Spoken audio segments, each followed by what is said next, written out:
Saya jemput Puan Rodiah binti Ismail Ampang. Terima kasih Tuan Speaker. Assalamualaikum warahmatullahi wabarakatuh. Saya mohon minta Perdana Menteri memperjelaskan atau menyatakan kemungkinan keputusan Kerajaan Persekutuan beralih daripada model single wholesale network kepada dual network mengakibatkan beberapa mengakibatkan beberapa kemudaratan atau kesan seperti kemungkinan network antarabangsa, pelanggaran tata kelola baik, risiko keselamatan cyber, lonjakan implikasi kewangan kepada kerajaan dan kenaikan tarif 5G buat pengguna. Itu soalan daripada saya. Sekian, terima kasih. Sila Perdana Menteri. Terima kasih Ampang.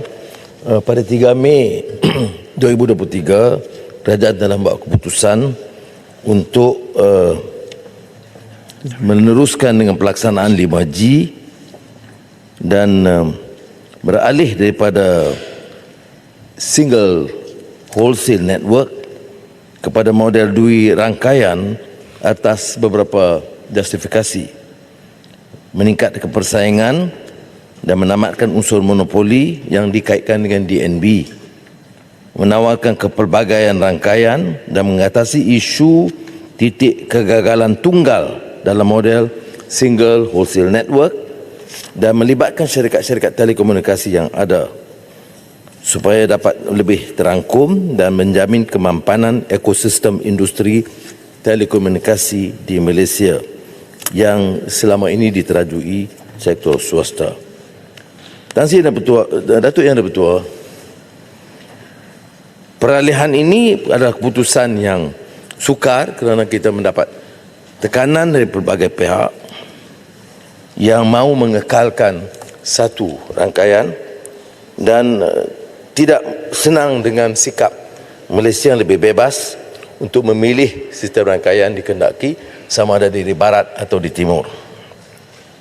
Tetapi keputusan Jemaah Menteri akhirnya adalah untuk kepentingan keselamatan negara dan kebebasan kita memilih dengan syarat-syarat yang ketat, iaitu meletakkan syarat semua telco menggunakan rangkaian DNB struktur yang ada sehingga siap 80% daripada rangkaian, kemudian memastikan konektiviti itu dijalankan termasuk di desa pedalaman. Dan sekiranya ini dipersetujui, maka setelah menggunakan kemudahan yang sama, telco yang telah mencatat keuntungan yang sangat baik selama ini dikehendaki melabur supaya menjamin keselamatan bukan saja dari sudut kemudahan kepada semua rakyat, konektivitinya. Keduanya soal cyber security melalui National Cyber Security Agency yang akan memantau bersama. Implikasi kerajaan kepada kerajaan dikurangkan besar kerana penglibatan telco. Dan syarat yang kedua yang ketat ialah harga kepada pengguna mestilah di paras yang rendah seperti mana kita pastikan ditetapkan di bawah peraturan DNB. Yang akhirnya ialah peranan SKMM. Kerana pengawalan sangat terbatas sekarang, maka peraturan dan undang-undang dia akan diperkemas supaya SKMM dapat mengawal secara lebih berkesan perjalanan telco termasuk dua rangkaian setelah tamat persiapan awal di bawah DNB. Soalan tambahan. Terima kasih kepada Yang Amat Perdana Menteri atas jawapan jelas, tetapi sekiranya saya nak bertanya tambahan dua soalan lagi, iaitu sekiranya pelaksanaan oleh DNB mencapai 80% sebagaimana yang dimaklumkan kelak, apakah rangkaian kedua hanya akan menumpukan penyediaan liputan 20% yang berbaki saja? Apakah ianya dia begitu ataupun dirombak keseluruhannya? Dan keduanya, kita lihat bahawa penggunaan rangkaian internet ini agak menjadi perbualan di atas kehebatan 4G yang kita lihat ada lagi kelemahan dan kegagalan. Soalan saya yang kedua adalah apakah langkah-langkah kerajaan untuk memastikan perkhidmatan 5G selepas DNB diambil alih oleh penyediaan perkhidmatan telekomunikasi mencapai tahap kualiti optimum. Terima kasih. Silakan penonton. Terima kasih Abang. Saya setuju dengan perhatian disampaikan kerana pengalaman kita puluhan tahun dengan telco tidak sangat memberansangkan. Ya. Pertama, isu konektiviti, keduanya isu keselesaan kepada pengguna, dan ketiganya soal kos dan bayaran kepada pengguna.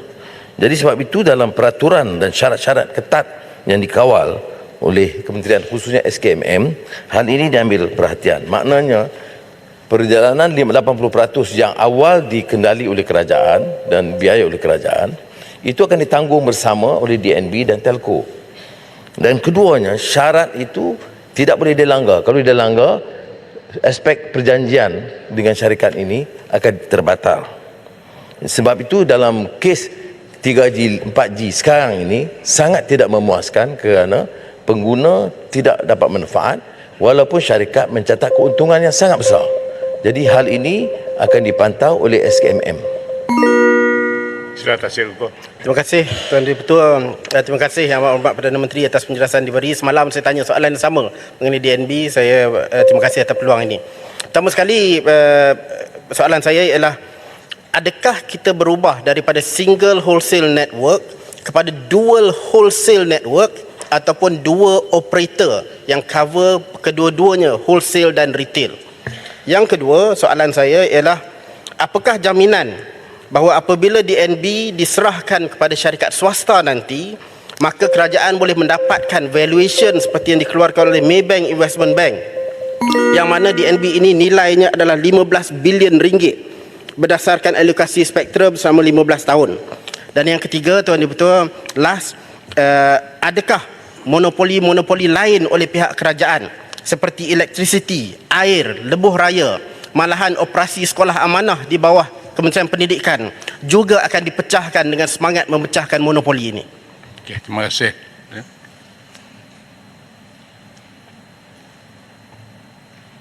Terima kasih.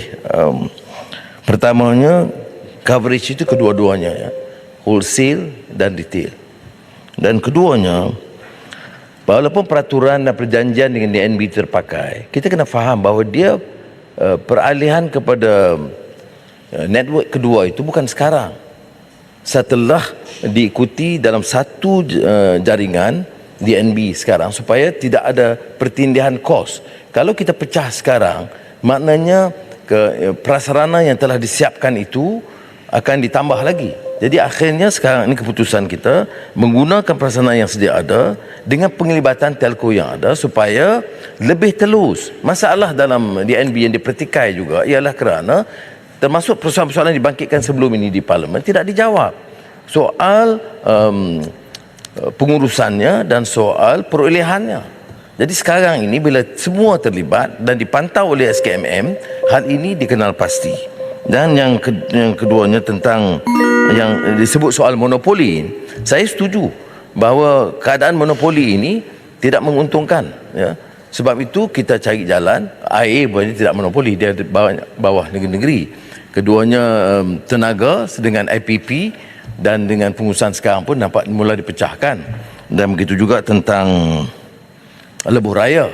Lebuh raya tidak semua yang dibuat oleh kerajaan dahulu kepada plus. Jadi ada persaingan. Tetapi saya setuju pada prinsipnya bahawa amalan monopoli ataupun dalam konteks ini duopoli tidak boleh diteruskan, harus digalakkan persaingan yang boleh menjamin keselesaan kepada pengguna dan kos yang lebih rendah.